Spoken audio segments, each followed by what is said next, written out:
دلوقتي يا حبايبي احنا جينا مع بعض تاني.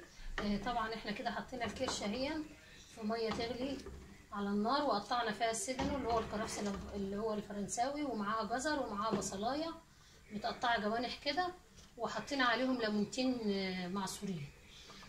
وجبنا بقى دلوقتي هنعمل الصلصه بقى، دي هتاخد مرحله ودي المرحله التانيه. دلوقتي حطينا شويه من الزيت، وهنحط عليهم برضو الجزر والكرفس المفروم والبصل، هنحطهم كده مع بعض. هنديلهم لون يعني، مش هنخليهم يتحرقوا ولا يحمروا قوي يعني. وطبعا ده نعناع ومكعبين مرقه وفلفل اسمر وملح وشويه شطه صغيرين. هنقلبهم كده، نعلي النار زي ما انتوا شايفين كده في الحله، هنحمرهم وارجع لكم. دلوقتي البصله والجزر والعود الكرفس المفرومين ناعم على النار، بقوا باللون ده كده، مش هنخليهم يحمروا. هنكب عليهم شويه ميه كده عشان يستووا فيهم من غير ما يتحرقوا ويبقى لونهم ابيض. احنا عايزين لونهم فاتح، عايزين لونهم فاتح بس كده. هيتعملوا كده على النار، وهقول لكم بقى نعمل ايه بعد كده.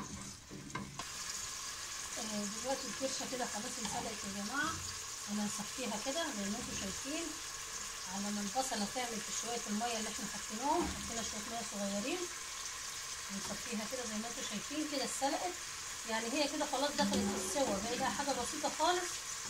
هنحطها في ايه؟ والله ريحتها جميله، ريحتها جميله قوي، بتفكرني بايام المطعم والواحد لما يبقى في الشتاء كده ويبقى دفيان والريحه تبقى جميله كده.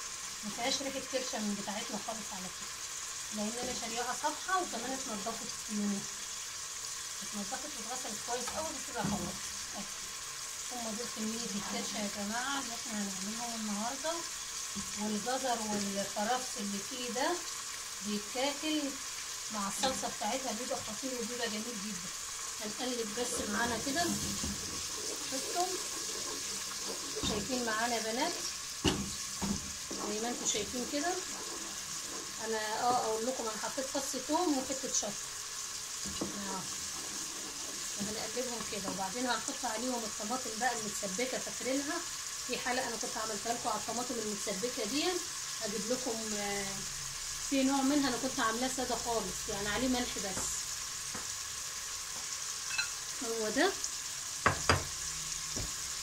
هو ده اهو. احنا بقى دلوقتي هناخد منه هوريهولكم. دي الطماطم اهي اللي كنا عاملينها ساده، هناخد منها كبشه كده ونشوف. بسم الله الرحمن الرحيم. نشوف كده 2 كفايه ولا ايه؟ شوفوا كده كفايه ان شاء الله، كده تمام. هنحط التوابل بتاعتنا بقى. ريحتي انا باخد بقى شويه نعناع من المجفف ده، نعناع مجفف انا قلت لكم قبل كده ان انا زرعاه تحت. هناخد منه شويه كده نقطعهم او نفركهم، ده بيدي ريحه جميله يا جماعه للكرشه وبتبقى حلوه قوي قوي قوي قوي، الريحه لذيذه والله جميله قوي. هنحط المكعبين المرقه دي بسكينه بس عشان اقطعها.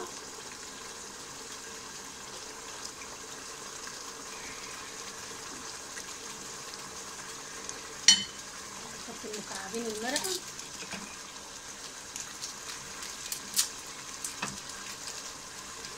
نوطي النار شويه، وبعدين بنجيب بقى التوابل بتاعتنا. التوابل بتاعتنا دي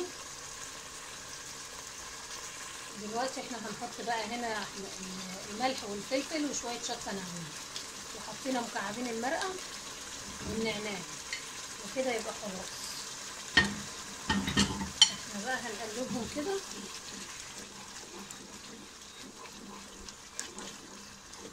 شايفين الصلصه بتاعتهم؟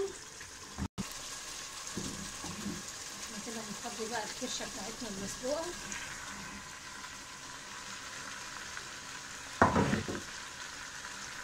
وهنقلبها في الصلصه.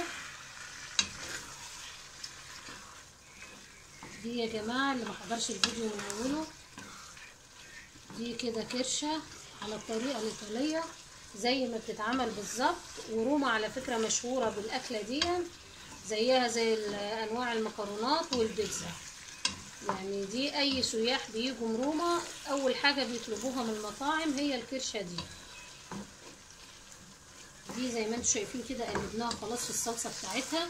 طبعا هي كده هناخد لها بقى معلقتين كبشتين 2 من الميه اللي سلقناها فيها او الشوربه. هي فيها الطعم، هي فيها الطعم عشان ما نرميهاش. احنا اديناها غلوه الاول ورمينا ميتها المره الاولانيه، لكن دلوقتي هنحط فيها كده كبشتين 2 عشان تكمل فيها السوا بتاعتها. احنا كده حطينا 2 عشان تكمل فيها السوا بتاعتها. بس بقى عايزين تطلع طعمها لذيذ وجميل ومستويه على الاخر، تاكليها تدوب كده. هنوطي عليها النار خالص كده على عين بسيطه، وهنغطيها بقى ونسيبها. هي كده بقى خلاص كده بقى هنسيبها بقى كده ايه على نار هاديه لحد ما تشوفيها وتقلبيها من وقت للتاني، عشان يعني ما تنشفش منك من غير ما تاخدي بالك. لازم تبقي واخده بالك منها. ونغطيها كده خلاص، وهنسيبها بقى على النار واوريها لكم بعدين بقى لما تجهز خالص. وهنضف بقى المطبخ ده. يا بنات احنا دلوقتي هنكشف عليها بقى كده ونشوفها. والله ريحتها جميله جميله، مش ريحه الكرشه العاديه اللي احنا بنشوفها.